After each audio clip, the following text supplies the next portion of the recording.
Yo, what's up, dudes and dudettes? This is, of course, your host, LL here, and today we are going to be talking about the recent drama on the Polygon network. And prior to this event, a lot of my subscribers have come to ask me, why are you not liking Polygon? Why you are not bullish on this project? And it really comes down to a lot of design choices that the network has done, which I'm really going to be hammering out in this video. So what is exactly going on right now on Polygon? So there was this game being released called Sunflower Farmers, which have caused a massive amount of transactions being happening on the Polygon network.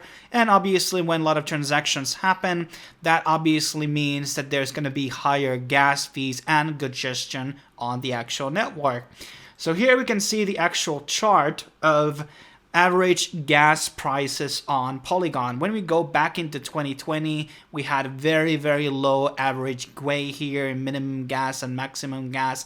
And throughout the summer, this amount has basically kept increasing and increasing. This was something that I showed on the last stream, how cheap the transactions were a year ago, and now they have basically gone like 100-fold from that, in the past November or so. But now we have basically reached over 700 GWE for some of these transactions in a very, very recent period when we look at the past couple of days in January. And this is all basically, due to this one game being launched. And when we really think about it, there's going to be a lot more new games being launched on Polygon and a lot of other AVM chains. So they are not really at their full capacity even when it comes to projects that are planning to launch on the network. And obviously more projects, more users coming in, and more blockchain adaptation that happens, more users are coming in again. And that means obviously more transactions and more gas fees. Now, obviously, when I would be doing a transaction right now, for example, I would be claiming, Matic from Aave.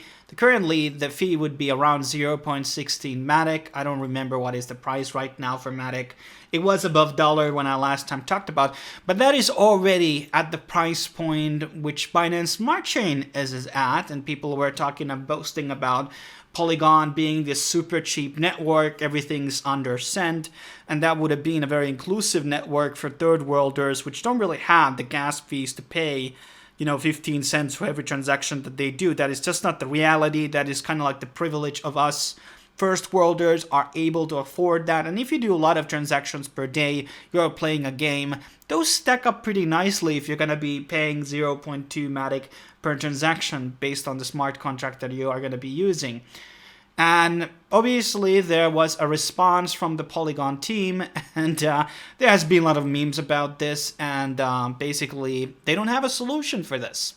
And in some ways I don't expect them to have, but then again, it kind of shows up that there is a problem on Polygon in terms of scaling the network. And that's something we have to talk about here today, which kind of goes into one of the big main fundamental flaws of the Polygon designs. A lot of big YouTubers, maybe in the past 3 months have jumped into the wagon and started promoting Polygon as the next messiah or something and scalable things. And based on where I'm sitting, it definitely doesn't look like that. And this really breaks down to a lot of things. The first thing is that they have now acquired two different scaling companies. Mir was the recent one, which happened on December. And don't get me wrong, Polygon was supposed to be the layer 1 or layer 2, whatever you want to call it, solution. But now we are already kind of talking about like layer 3 here, and it kind of beats the purpose is that if you're not able to transact in the main network nor the second network, then we have to go into the third one to make the second one scalable in order to make the first one scalable. And it starts to sound like too much work, to be honest, too much bridging, and where the assets are going to be, hedged and pegged. Like, there's a lot of security concerns into that. And obviously you have to ask about the security in a layer 2's layer 1, which would be Mirror, I guess. So how many validators there are going to be in Mirror and etc. Like, how secure is this going to be compared to a lot of other things? But this was not the only acquisition. This also happened in summer, where they bought Hermes, 250 million. So this is kind of showing to me that developers are not very good at the Polygon, and that it was kind of like hyped up project in entirety, and the developers were not able to code a solution that would be scalable, so they are buying a bunch of other layer 2 solutions to basically add up into their own inability to make Polygon basically a scalable network. Because as far as I know and remember, when that was still called Matic, the project really didn't have in the initial roadmap that we're going to be having another layer here or layer 3 or something to make this thing scalable. And this kind of goes also into one of the other fundamental things that a lot of people don't talk about or know about, and that is the incentive that has been built on by the Polygon Foundation or the network or the main team. So they basically allocated 12% of the supply, which is 10 billion tokens, to fund the staking rewards for the first 5 years.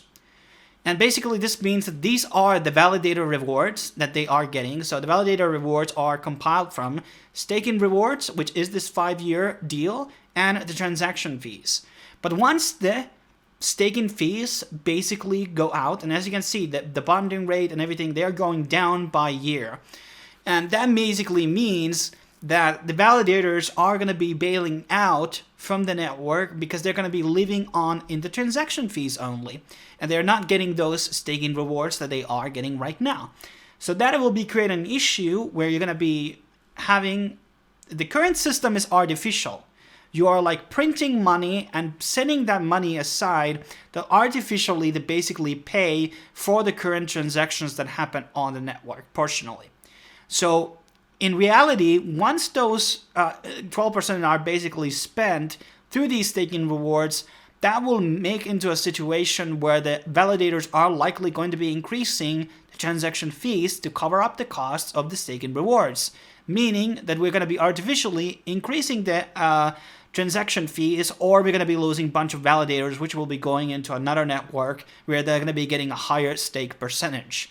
So either you are in the situation A, your security is going to be going down, or B, we're going to be keeping the validators, but the transaction fees are going to be more and more as time goes on the network. So the cheap prices, and this is still more fees top of the ones that we currently have. So Polygon is designed to be more expensive as the time goes on. So this is just another reason why I don't think this is a scalable solution by any stretch of imagination. And the rewards are obviously going to be more and more lower as more of the supply is being staked. So if the validators currently are not selling their Polygon and are just adding their own stake supply, their rewards are also going lower. But then again, they have already the previous rewards. But down the line, this is not a very sustainable design. And also, I do not like the fact that the staking does happen on the Ethereum side, where people have to stake their Polygon and then they have to pay those massive gas fees in order to unstake or add more to the stake and etc. And it's not really worth it. It's very expensive altogether, and there's no signs of Ethereum gas fee going into the reasonable rates. So you're pricing out a lot of the small fry out from the whole system. So what I'm trying to tell you here is that there's not really a lot of like very good scalable solutions for Polygon, and the fees are just going to be going up and up as more time goes on.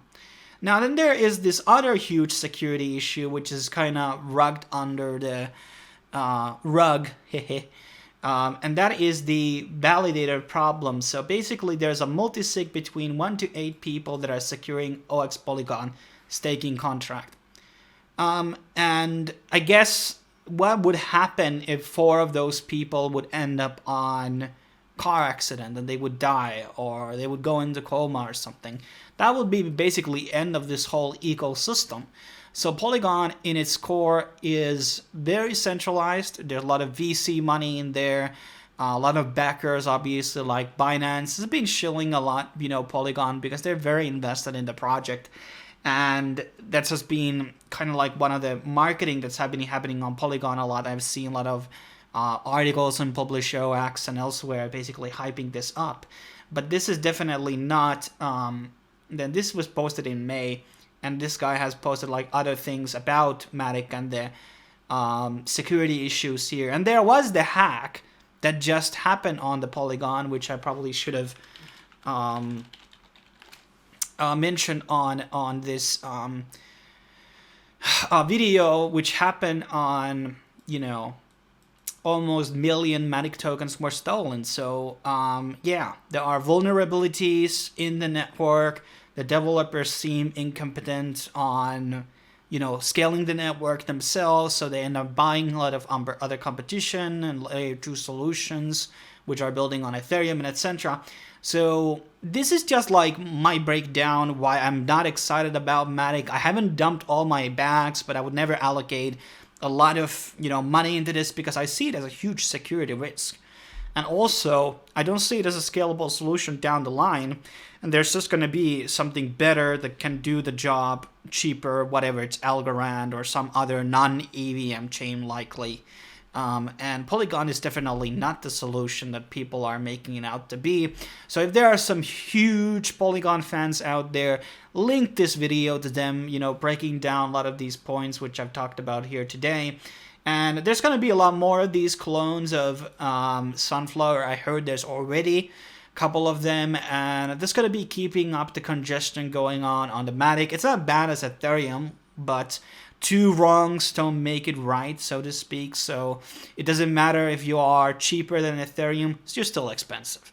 So that's pretty much my breakdown. So yeah, if you have any questions, leave them down below. I will be seeing you in the next video. Cheers.